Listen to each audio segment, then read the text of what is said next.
নমস্কার।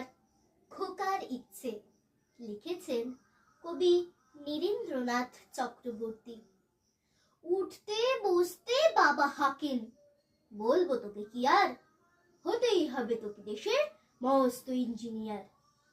মা তাই শুনে কন, খোকা তুই আমার কথা রাখ, ডাক্তারিতে হয় যেন তোর দেশ জোড়া নাম ডাক।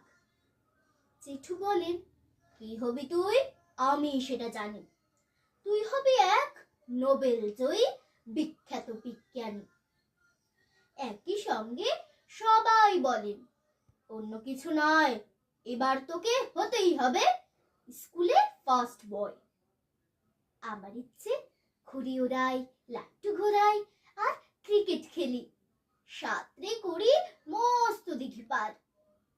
কিন্তু সেসব করতে গেলেই সবাই আসেন তেড়ে। সবাই বলেন, মন্দে পড়ায়, এক্ষুনি সব ছেড়ে। কি আর বলবো, এখন আবার অবস্থাটা এই, লেখা পড়ায় দিন কেটে যায়, কিচ্ছু খেলা নেই। এক এক জনের এক এক ইচ্ছে, সবাই দিচ্ছে তারা।